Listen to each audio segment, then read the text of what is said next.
Bismillahirrahmanirrahim. Assalamualaikum warahmatullahi wabarakatuh. Salam sejahtera, salam satu Malaysia. Yang Pengurusa Dr. Zaidun Asmuni, Ketua Setiausaha PBS, yang berbahagia Tuan Haji Syahri Saleh, Ketua Pengarah Bahagian Pembangunan Kemahiran PBS, Cik David Liao, Pengurus Besar Royal Sporting House Sdn Bhd, pada rakan-rakan daripada PBS, saudari yang dihormati dan kasih sekalian. Pertama, saya ucap terima kasih kerana pada kali ini sekali lagi kita dapat mengadakan satu perjanjian yang menandakan hubungan erat antara kerajaan dan juga swasta. Dan pada kali ini dengan satu objektif ialah untuk membangunkan anak-anak kita, khususnya dalam bidang kemahiran golf. Bagaimana yang disebutkan oleh saudara David tadi, apa yang pentingnya ialah bagaimana kita membina minda masyarakat Malaysia supaya melihat golf adalah salah satu daripada bidang karier ataupun bidang profesional, bidang kerja yang boleh dibangunkan masa depan. Kalau dahulunya kita fikirkan kita hantar anak kita sekolah, lalu datang terlintas nak jadi doktor, engineer, jadi accountant, nak jadi manager dan sebagainya. Tetapi belum ada dalam pemikiran kita suatu masa nanti saya nak bangunkan anak saya untuk menjadi seorang pemain golf ataupun mereka yang terlibat dalam industri golf itu sendiri. Kerana golf sudah menjadi suatu industri yang besar. Ini adalah merupakan suatu bidang yang saya kira sepatutnya dijadikan salah satu daripada karier yang perlu kita tekankan dalam masyarakat kita keseluruhan. Dan untuk melaksanakannya seperti bidang-bidang lain, sekiranya kalau kita mahukan anak kita menjadi seorang jurutera, sebaiknya bukan kita hanya mengajar anak-anak ini daripada sekolah bagus matematik, pergi ke universiti, masuk fakulti kejuruteraan dan seterusnya pergi mencari pekerjaan kemudian. Tetapi sudah banyak daripada awal, sama ada di pusat-pusat kemahiran dan sebagainya, anak ini sudah didedahkan dengan industri itu sendiri yang memerlukan kerjasama antara pihak swasta. Misalnya Proton sendiri membantu kerajaan dalam melahirkan jurutera yang akhirnya memberi ruang untuk mencari mereka mendapat pekerjaan di Proton dalam industri automobil. Itu juga yang lain. Jadi pada hari ini apabila pihak Royal Sporting House ataupun dalamnya Golf House Academy bersama dengan Akademi Kemahiran Belia Golf di bawah KBS untuk mengadakan kerjasama khususnya program yang dibangunkan iaitu program Junior Swing, yang saya kira selama ini memang kita ada minat, tetapi golf ini adalah suatu bidang yang satu kementerian kita tidak ada jurulatih. Misalnya satu kementerian pemain golf ramai, tetapi jurulatih golf tidak ada.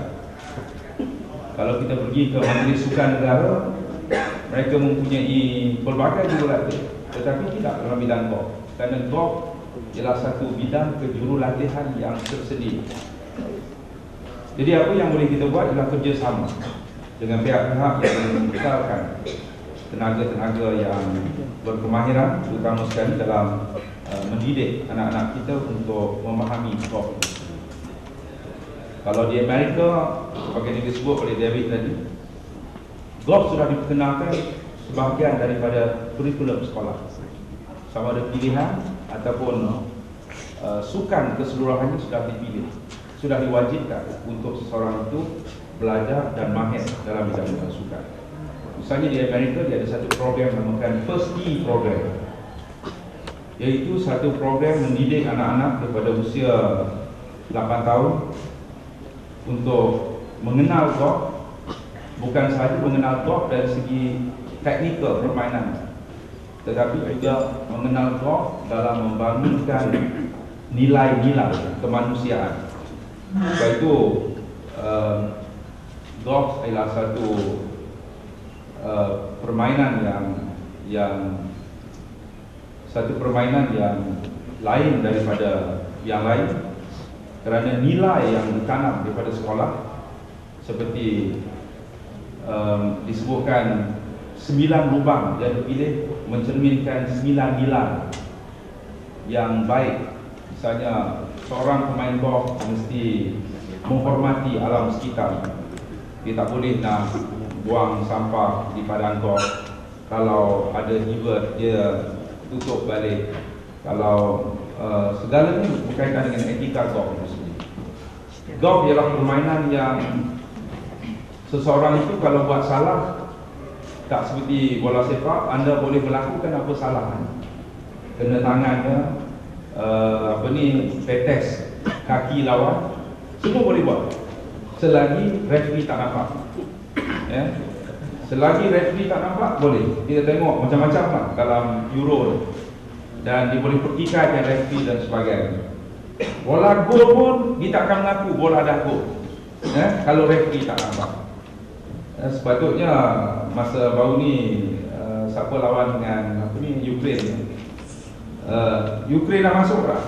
Semua orang nampak, orang luar nampak, tapi referee tak nampak, maka dianggap tidak masuk.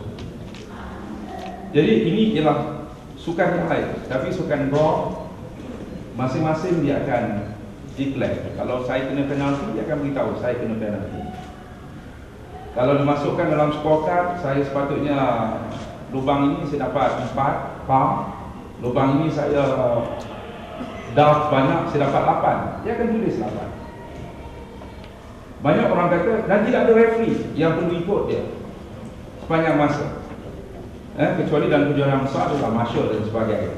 Tetapi dididik awal, jangan berbohong.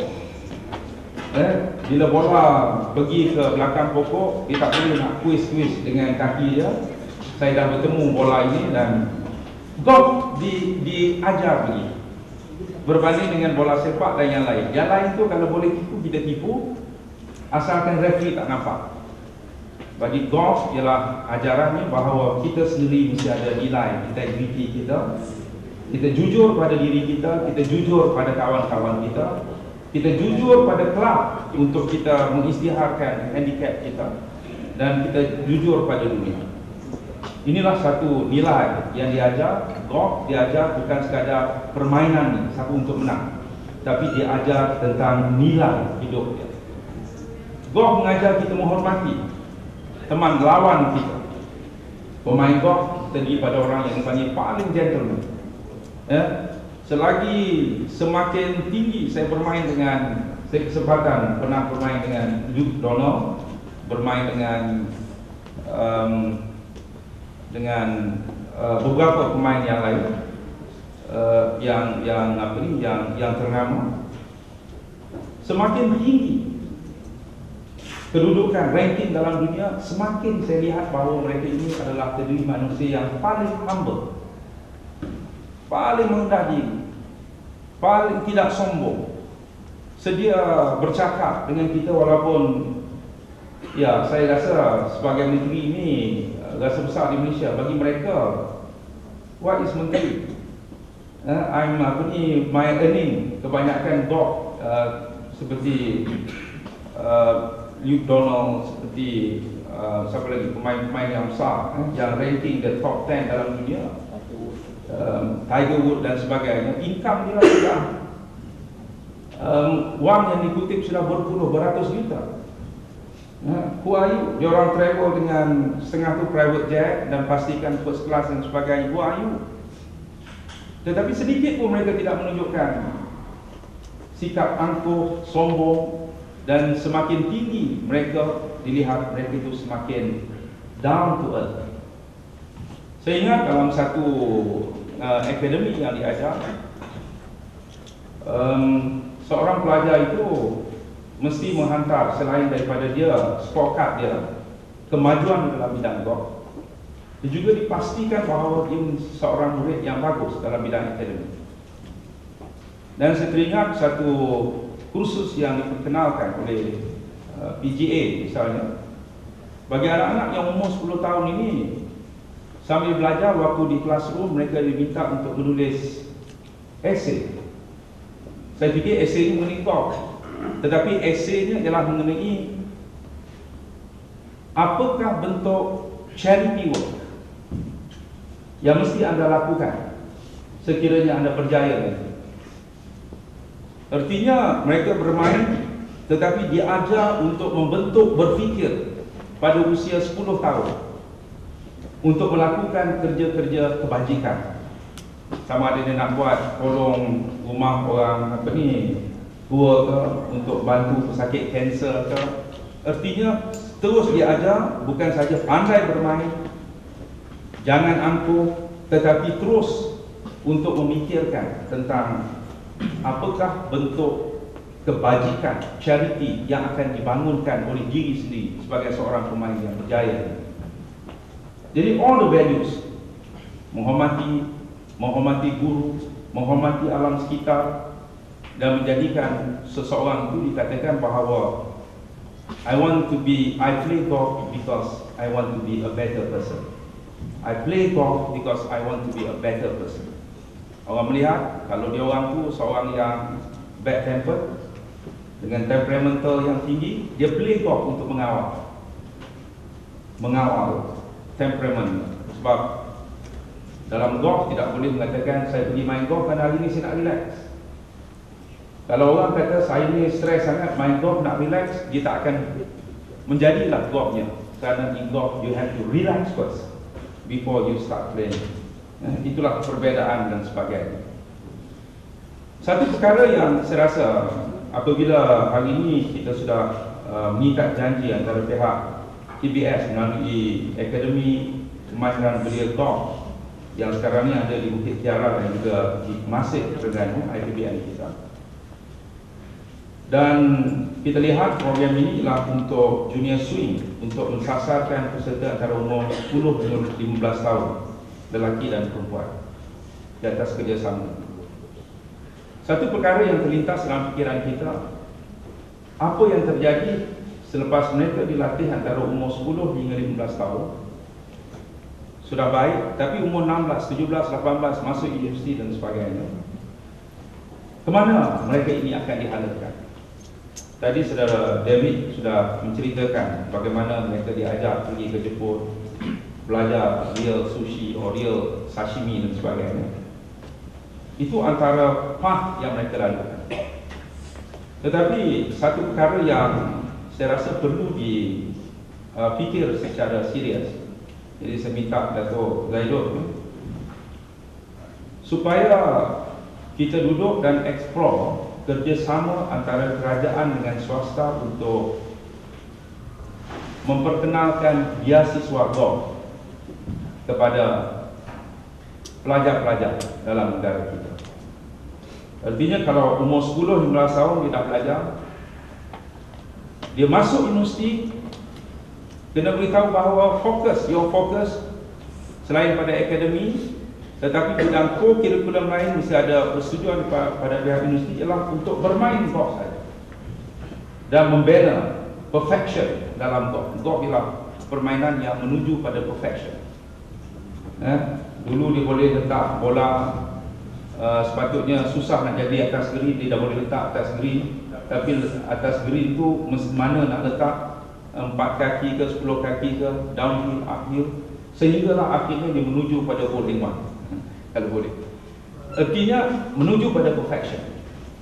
Dan daripada itulah kita katakan bahawa perlu ada kerjasama antara kerajaan dan pihak swasta. Saya cadangkan untuk memikirkan, memperkenalkan beasiswa golf kepada anak-anak ini, supaya mereka terus masuk universiti dan terus menjadikan golf sebagai antara bidang utama yang dipelajari. untuk dia menyertai tournament-tournament yang patut disertai walaupun dia masuk universiti. Sebab sekarang ini kebanyakan dia main golf yang baik masuk universiti, that's the end. Kerana ini tidak dilihatkan sebagai suatu perkara yang menjadi kriteria yang penting. That's the end of him. Dia akan tumpu pada akademi, tunggu habis baru dia nak start main balik. We must learn beberapa model yang dibuat di universiti-universiti di Amerika, di Australia dan sebagainya, di mana beasiswa golf tidak semestinya datang daripada kerajaan. Bagaimana dia membina satu tabung kas yang dibina oleh alumni universiti tersebut yang dalam bidang golf dapat melahirkan pemain golf yang datang daripada seluruh dunia, yang diberikan beasiswa, dan kemudiannya dia membantu untuk mengikat janji mereka ini untuk menjadi profesional satu ketika nanti. Seorang profesional dia dapat fee dia dan kemudian sebahagian dia dimasukkan dalam tabung ini. Jadi ini antara perkara yang saya rasa perlu kita lihat, satu model kerjasama antara kerajaan dan swasta untuk melahirkan atau memperkenalkan beasiswa golf kepada anak-anak kita. Ataupun mungkin dibincangkan supaya berbincang dengan pihak PTPTN misalnya, salah satu daripada pencapaian yang perlu disasarkan oleh pelajar sekarang ini, PTPTN dikatakan ambil PTPTN tapi tak payah bayar, ianya boleh di-convert menjadi beasiswa sekiranya mendapat cemerlang. Kalau dapat first class, siapa dapat beasiswa PTPTN, pinjaman PTPTN, kalau dia belajar dapat first class, dia tidak payah bayar, semuanya jadi beasiswa. Why not we work with the PTPTN untuk memperkenalkan satu lagi kecemerlangan dalam bidang sukan? Maybe we take golf ataupun tenis dan sebagainya. Saya rasa dalam konteks negara kita, golf yang paling relevant, supaya dijadikan selain daripada mungkin akademi dia biasa saja, tetapi melalui proses dia belajar, dia mencapai tahap yang tertentu, dia jadi pro, dia menang beberapa, maka PTPTN itu, pinjaman PTPTN tak perlu dibayar balik sebagaimana yang dapat first class tadi. Tetapi dia mencapai satu keputusan yang baik dari segi performance, dia jadi sebahagian pada PTPTN golf misalnya. Dia tidak payah bayar balik kerana dia sudah menunjukkan kecemerlangan dalam satu bidang yang saya sebutkan tadi, maka dia tak payah bayar balik. Ini antara model yang saya rasakan perlu kita perkenalkan, selain pada tabung khas kerajaan dan swasta untuk memperkenalkan beasiswa golf, ataupun kita berunding dengan PTPTN supaya salah satu daripada model kecemerlangan bukan saja cemerlang dalam bidang akademi ketika dia menuntut di universiti, salah satu daripadanya cemerlang dalam bidang-bidang tertentu sukan, dan dalam konteks ini saya cadangkan golf antara bidang yang boleh kita perkenalkan supaya bila dia belajar universiti, excel dalam bidang sukan, golf ke, bola sepak ke apa sebagainya, maka ianya ditukar daripada bayaran balik pinjaman tersebut menjadi beasiswa kepada pelajar yang berkenaan. Jadi ini antara perkara. Kalau tidak, program junior swing diajar umur 10 hingga 15 tahun, tetapi selepas itu apa dia? Continuation. If it's good, you must continue to play golf. You must get exposure to play dalam semua sirkuit yang ada dalam negara kita, ataupun sudah mulai masuk kejohanan-kejohanan antarabangsa dan sebagainya. We have to support this kind of talent, dan kita mesti ada struktur bagaimana untuk memberi sokongan talent ini, bukan saja dia bagus sehingga umur yang disebutkan tadi, selepas itu apa yang berlaku selepas itu terserah. Kerana kadang-kadang kita serah pada ibu bapa kata 1-2 tournament kita boleh hantar, tapi ini dia perlu pergi ke Australia, dia perlu dapat exposure di Jepun, dia perlu dapat exposure di Amerika. Who's going to support that? So we need this kind of funding in order to not only to help, but to make sure that the continuation from among those who are selected or who can see the potential to go through the ladder to be one of the best golfers in the world. Sekarang ni kita ada beberapa orang seperti saya sebutkan Kevin Green misalnya, anak Malaysia mendapat beasiswa di University New Mexico di Amerika, mempunyai kekuatan T-off saja dia boleh pergi sampai hampir 400 yard. Mungkin orang tak faham ni, 400 yard dia punya swing, maka dia terpilih untuk mendapat beasiswa full scholarship di sana. Dan kita akan merangkakan supaya personality seperti itu kita akan bantu dan bangunkan, kerana tahun 2016 nanti ialah tahun Olimpik. Tahun ini adalah tahun Olimpik, 4 tahun lagi tahun 2016 ialah tahun di mana sukan golf diperkenalkan buat pertama kali dalam sukan Olimpik tersebut. Sekiranya ada orang seperti Kevin Green yang belajar di sana, beliau sepatutnya dibangunkan salah satu daripada orang yang dimasukkan dalam Road to Rio, perjalanan ke Rio tahun 2016 untuk membawa cabaran medali bagi mengutip pingat di sukan golf pada waktu tersebut. Jadi saya ucap sekali lagi, saya ucap terima kasih banyak-banyak kepada semua pihak, khususnya kepada pihak Golf House Academy of Royal Sporting House. Since you are not only keen, but you are playing a very proactive and positive role together with the government in order to develop more golfers, more better skill among our golfers, in order to make sure that golf will be accepted as one of the career in life among our youngsters today. Terima kasih banyak-banyak. Dengan lafaz Bismillahirrahmanirrahim, saya dengan sukacitanya merasmikan majlis menandatangani perjanjian kesepakaman antara Akademi Kemahiran Belia Golf AKBG dan Golf House Academy bagi tahun 2012. Atas pentas majlis terus menjemput Yang Bagi Tuan Haji Syarul Saleh, Ketua Pengarah Bahagian Pembangunan Kemahiran Encik Khairul Adwi Datuk Rosli, Pengarah Akademi Kemahiran Belia Golf, Mr. Om Prakash Gupta dan Mr. David Liao untuk mengambil tempat yang dikhaskan.